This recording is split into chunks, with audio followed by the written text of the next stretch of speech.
The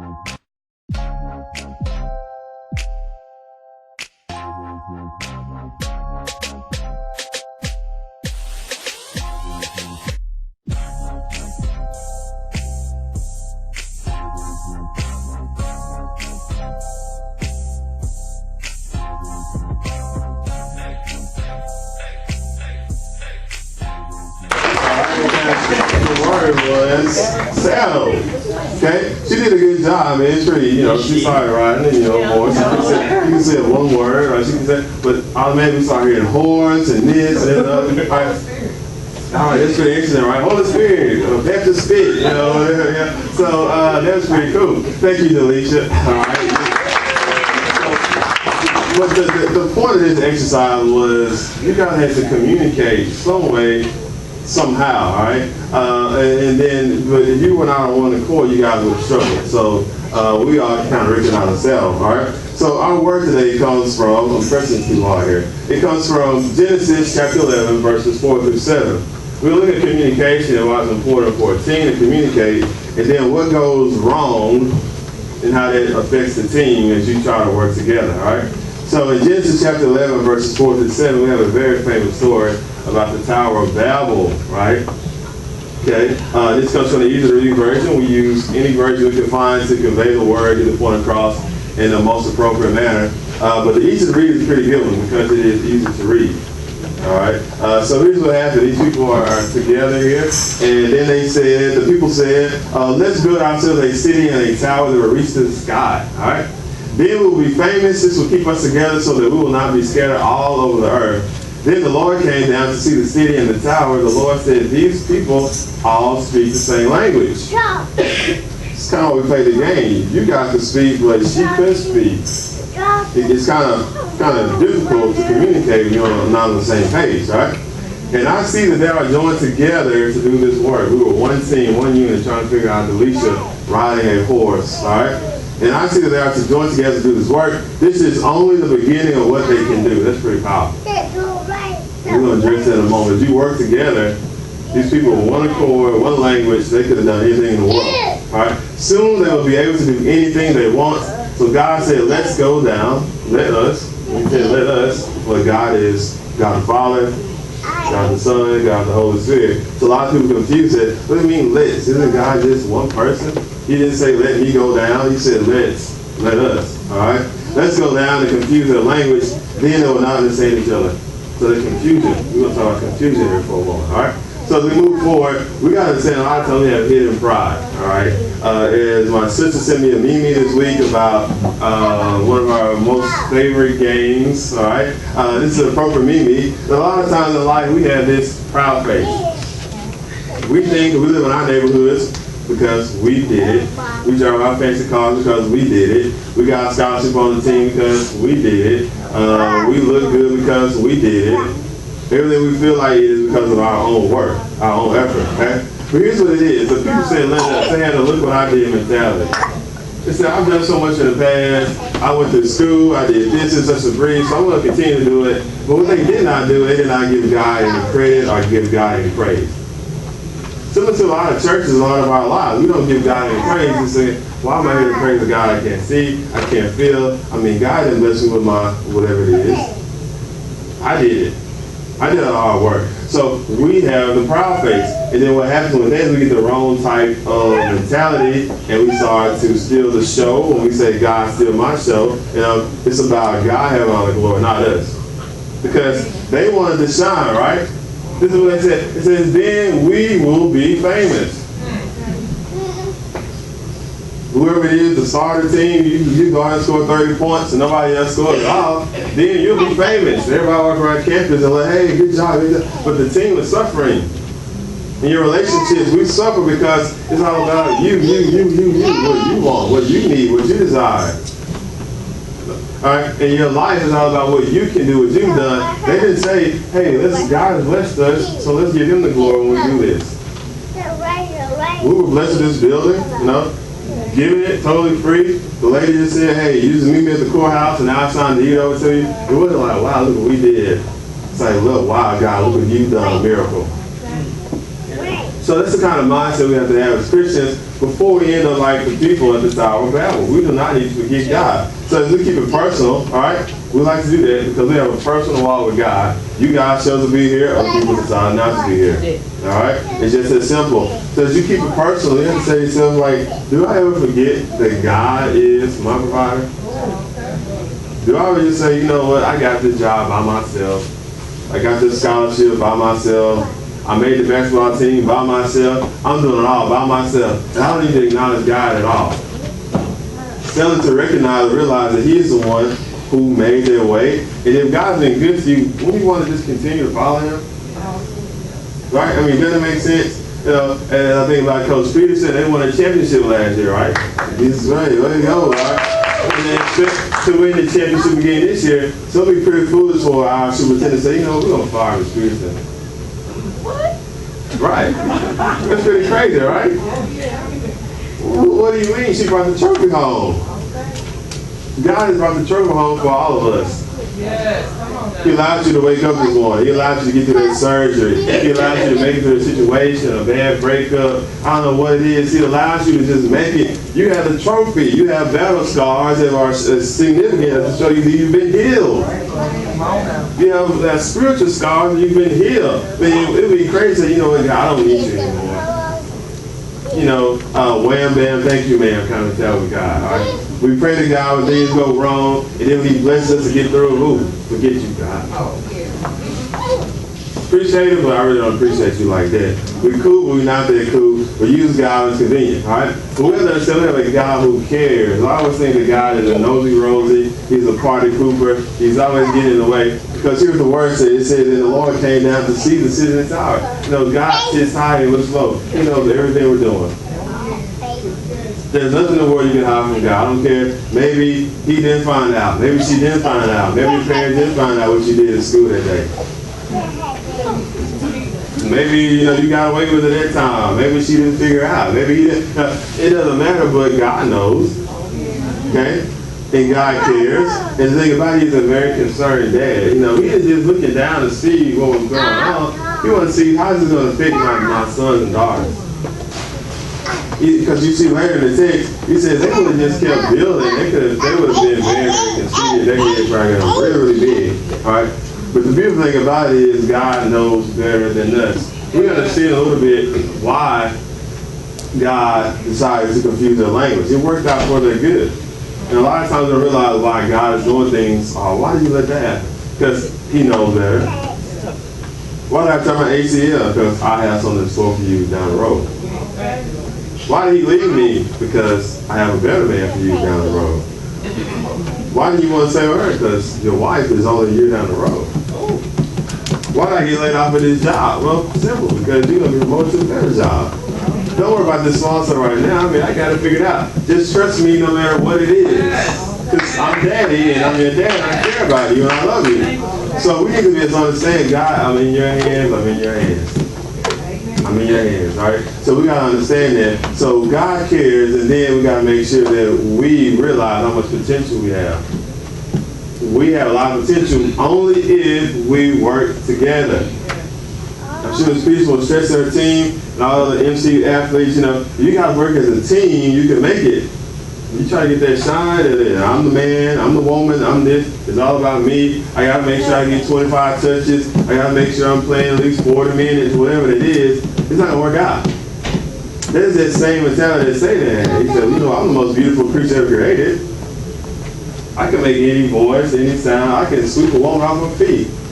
Or a man. Because Satan didn't care like that, right? Satan is the opposite of God. So if God is pro-marriage, what do you think Satan is? Pro-homosexuality. Think about it. He's the inverse, the very opposite of whatever God stands for. If God stands for good, then Satan stands for evil. We don't think about that sometimes. That's true, right? So here it is. The people say we all, God said, they all speak the same language. I see they are joined together. And when not only does God see that, but the enemy sees that. When two people in a couple relationship, when a team, when a school, when a body, a church is joined together, they're very dangerous. An example I was talking about some of my friends this week. If we were as large as, you know, First Baptist in Jackson and Clinton, we could have some really cool stuff right here. We could have a gym, we have to worry about getting a loan, we could have the pavement on the outside, and we could buy this a shop right here, get Foster, and do all kind of cool stuff. But 4 or 5 people, what are we going to do? Come on. Everything, see Sister Chris, see Sister Chris, see Sister Chris, see Brother David, Mama Boom, see Fab, see Father, yeah, see Sister Chris, what are we going to do like that?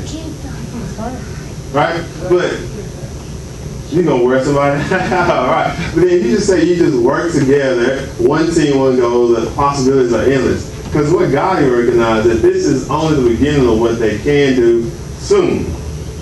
He didn't say later down the road. He said soon. You just continue to keep pressing away as a team, their relationship, on their job, or whatever it is. I'm thinking about brother and niece on their conveyor line. You got to keep working. Everybody's in their part, right? Soon. They'll make them cars like you said about a minute. Every minute a new car is made at Nissan. Soon. You just keep working together. You'll be blessed soon, right? There are endless possibilities. But, just like God realized they could work together, Satan realizes if we work together as a team in our lives, we can do some pretty powerful things. So I'm about to introduce you guys to somebody, and his name is Confusion. Anybody ever had any confusion in their lives? Some of y'all might be confused right now, all right? So Confusion is really who this guy is, but I like acronyms to help us remember. Today his name is Rub Pens. Say Rub Pens. Rub Pens. So it's pretty corny, pretty crazy, but hopefully it's catchy, and you'll remember Rub Pens throughout the week and maybe for the rest of your life. When you see Confusion running around, you know it's over. I ain't about Rub Pens. And what a Rub Pens is, first of all, we got to say Rub Pens begins with resentment. When you have confusion in your life, somebody's resentful of the other person. Like, well, why she get to shoot all the shots? Don't call it by the name now. Why don't we get to play? Why she get to choose all the movies? Why you get to have the last say? Why? You get that old sick face. And I'm like, what's wrong with you? You need to go calm down a minute, right? All right. Then confusion comes also with unforgiveness. Because resentment a lot of times is a result of unforgiveness. And you can't have unforgiveness without bitterness. You become bitter, you don't want to work, you don't want to do anything, and all of a sudden your team is just a group of people. Not working together at all, it's just a group of people. And you have confusion in your life because you have forgiven somebody, you're bitter about things, you have confusion in relationships, confusion on your job, you don't like your boss, I don't know what it is, but that's Rub Pens for you right there. That's confusion. Because God knows we work together, things work out well. Because God knows it's sort of there. Right? So let's get to the pins part. Pride. When you have somebody with that big head, like I'm just a man, you can't tell me anything. We strive here to not have that mentality. As leaders, we have a body of leaders. It's not just like, well, what I say goes. You cannot have that mentality. You cannot think that you are just stuff. So with that pride, sometimes I say envy. They go along with their resentment. Why they get all the shine? That resentment, that all that good stuff. Envy, of course, means jealousy. Because a lot of times we wish we had other people have. Why am I not as talented as he is? Why am I not as talented as she is? I wish I could dribble like that. I wish I could shoot like that. I wish I lived in that house. And a lot of times, to be honest, be real women. A lot of times y'all women wish you guys were men. You get an amen over there, right? Because I didn't think so. But the Bible says that, as men, we have authority. Right, brother? Right? We got authority, right? So a lot of times we have confusion in our relationships because we have a role confusion. The men think that they are women, and the women think they are men. They get to calling shots, and there's like confusion. And Satan's like that, Rub Pens, and it work. That's how it is, right? So with envy, we have negativity. It didn't work out last time, it won't work out anymore. We lost the last game, we're going to lose this game. She going to take a shot, I might as well just stay here and not run offense. She going to do what she want to do anyway. She ain't going to change. She not going to change. What's the point? Why, God? I'm wasting my time, right? So then the answer of Rub Pens, we'll look at the fact that we have selfishness. There's a big key when it comes to confusion. Somebody says it's all about me. I don't care about you. I do not care, because we know that love is not just something we say to people, it's something we do for people. Love is an action word. We do it in our deeds and our actions. So when you realize you are experiencing confusion in your life, just think about real things. It's something that's going on. You got resentment, the unforgiveness, the bitterness, the pride, the envy, the negativity, all the selfishness. And sometimes it might be you, the one who's doing it. We got to be under ourselves. Maybe you're prideful, maybe you're envious, maybe you're bitter about something. But we got to fix that, all right? Because here's one good thing we got to remember, though. This God Satan uses confusion. There's also a God confusion, all right? And when getting this slide together, I thought about saying good confusion, but when you do good things, there's an extra O, right? I thought it was a good idea to do something, but I didn't realize that this consequence was going to take place, right? So there's God confusion. So when God said, let's go down and confuse their language, he was only flexing his muscle to show to them, to prove to them that I am God. I have the power. Don't you ever for 1 second think that you are all that in bag of chips. I'll never forget my wife, her story. She said she's at Daytona Beach College. She's going to dunk on some young lady. She had a scholarship. She was playing. She comes down and she tears her ACL. She had a big head. Not in a literal physical sense, but in a spiritual sense. Pride. She felt that she was the one. So we get pride in our lives. Don't think for 1 second God can't just say, I got something better. Have a remedy for you. I know exactly what it is to do to show you that I am who I am. But then we also need to understand that there's an ultimate purpose in what God does in our lives, right? Think about it. If God was to allow them to speak the same language, you think we'd be here? No. We would be in that same city, at that same tower, all just spread out in one cohesive unit. There won't be any African Americans, there won't be any Caucasians, so we'd all be in one place. But God had a purpose for that. And then with that said, we will all be just spread around the world, spread around the earth, so we can just spread the light. When we say go, see the light, be the light, we don't just all just stay here. We're going to go out to our different houses, our different homes, our different churches, community. We're going to be their light. So this is what God does for us. And then also we have to understand one last thing here, is that for every curse, it has its work. Every curse. You have to find every good, all the things that God does are allowed to happen to you. Because some people look at this instance and say, well, why would God confuse their language? Why would God allow this to happen? God, once again, set us up for prayer. Right? So don't look at every setback as a setback. It's nothing more than set up. Because God has a purpose in everything he does and he allows. And we have to start to understand that as sons and daughters of God. All right? So as we get ready to close here, we got to look at the good news. So the thief, the rug pins, he comes only to steal, kill, and destroy. He's stolen some things in our lives. He's destroyed some things in our lives. He's killed some hosts of dreams. He's done that. But Jesus Christ says, I came today that we may have life and have it abundantly. Not just life just to be here. Not just life with I'm just saying, Jesus, come get me. Just why, God? We are to really be that light. We're to be that light and experience the love of God.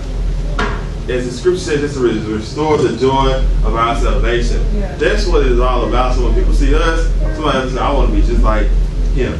I want to be just like her. Yeah. That's what the Word of God says. As we get ready to close here, the conclusion of the matter is this. I heard my brother mention this morning about God being the solution. God is the solution to any confusion. Any confusion on your team, in your relationships, your marriage, on your job, whatever it is, any situation in life, God is the solution. And you understand that as we work together, we will achieve a lot more. Because our ultimate purpose, ladies and gentlemen, boys and girls, is very simple. It's one thing, is not to win games, not to win championships, not to be, superstars, but it's ultimately just to glorify God. If you glorify God, winning games, having a great job, that's great. But no matter what it is you do, just glorify God, your Father in heaven. So with that said, y'all ready to be the light? Yes. All right. Some of y'all are understand. That's what the Word of God says. All right. It says that the Word is like seed when we spread, and there's rug pins waiting to pick it up.